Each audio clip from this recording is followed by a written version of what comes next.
Hello friends. நான் இப்போ 2 சக்கர மற்றும் 4 சக்கர வாகனம் ஏலம் விடும் இடத்துல நான் வந்திருக்கேன். இது எங்கே இருக்குன்னு கேட்டிங்கன்னா, திருச்சி கேகே நகர் காவல்துறை இங்கே உள்ள கிரவுண்டில் தான் இது ஏலம் பண்ணிட்டு இருக்கு. நாங்கள் ஃபேஸ்புக்கில் ஆட்ஸ் பார்த்துட்டு அந்த இந்த ஏலத்துக்கே நாங்கள் போனோம். ஸோ நீங்கள் வந்து இரு சக்கர வாகனம் ஓட்டுற பிரியராக இருந்துச்சுன்னா, பெரிய பைக்கராக இருந்தது லவராக இருந்தாலும் உங்களுக்கு ஏலம் எடுத்து வாங்கிட்டு போகலாம் நீங்கள் நினைப்பீங்க. அப்படி தான் இங்கே நடக்கிறது வாய்ப்பே இல்லை. இந்த வாகனங்கள்லாம் பெரும்பாலும் பறிமுதல் செய்யப்பட்ட வாகனங்கள். இது பறிமுதல் செஞ்சு எவ்வளோ நாள் ஆச்சுங்கிறது தெரியல. நீங்கள் பார்த்தீங்கன்னாலே தெரியும், ரொம்ப புவர் கண்டிஷனாக தான் இருக்குது.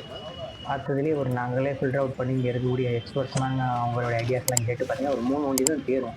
தேருன்னு தான் என்ன சொல்கிறேன்னா, பார்க்கறது கொஞ்சம் நல்லா இருக்குது. அதையும் சர்வீஸ் பண்ணணும். சர்வீஸ் பண்ணால் தான் ஸ்டார்டிங் கண்டிஷனுக்கே வரும். இந்த மாதிரியான நிலை இருக்குது.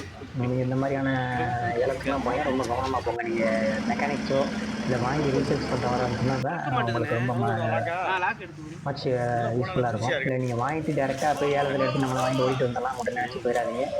இது கூட ஒரு மெக்கானிக்ஸை கூட்டிகிட்டு போங்க.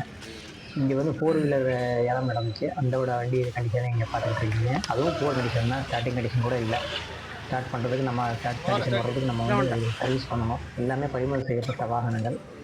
பலகீனமானது.